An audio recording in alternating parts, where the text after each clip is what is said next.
அனைவருக்கும் வணக்கம். பள்ளி மாணவர்களுக்கு மாதந்தோறும் 1500 ரூபாய். தமிழக அரசின் அடுத்த அதிரடியான அறிவிப்பை பற்றி தான் நம்ம இந்த வீடியோவில் டீட்டெயிலாக பார்க்க போகிறோம். ஸோ முடிந்த அளவுக்கு இந்த வீடியோவை ஸ்கிப் பண்ணாமல் முழுமையாக பாருங்கள். இந்த வீடியோக்குள்ளே போகிறதுக்கு முன்னாடி இந்த வீடியோக்கு ஒரு லைக் பட்டனை ப்ரெஸ் பண்ணிடுங்க. நீங்கள் இது வரைக்கும் அந்த சேனலை சப்ஸ்கிரைப் பண்ணாமல் இருந்தீங்கன்னா மறக்காமல் சப்ஸ்கிரைப் பண்ணிக்கோங்க. கூடவே அந்த பெல் சிம்லையும் மறக்காமல் கிளிக் பண்ணிக்கோங்க. சரி, வாங்க இப்போ நம்ம வீடியோக்குள்ளே போகலாம்.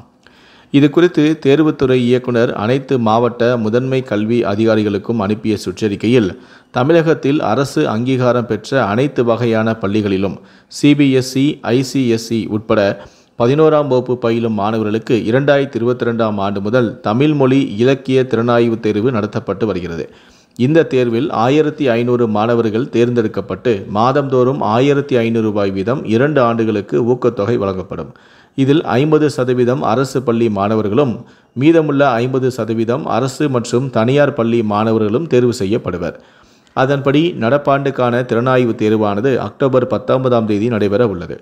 இந்த தேர்வெழுத விருப்பமுள்ள மாணவர்கள் www.dge.tn.government.in என்ற தேர்வுத்துறை இணையதளத்தில் சென்று விண்ணப்பிக்கலாம். பதிவிறக்கம் செய்து கொள்ள வேண்டும். பூர்த்தி செய்த படிவங்களை செப்டம்பர் 5 முதல் 19ஆம் தேதிக்குள் அந்தந்த பள்ளிகளின் தலைமை ஆசிரியரிடம் தேர்வு கட்டணம் 50 ரூபாயை செலுத்தி சமர்ப்பிக்க வேண்டும். தேர்வுக்கான வினாத்தாள் 10ஆம் வகுப்பு தமிழ் பாட புத்தகத்தின் அடிப்படையில் தயாரிக்கப்படும். இது சார்ந்த கூடுதல் விவரங்களை பள்ளி தலைமை ஆசிரியரிடம் கேட்டுக்கொள்ளலாம் என தெரிவிக்கப்பட்டும் உள்ளது.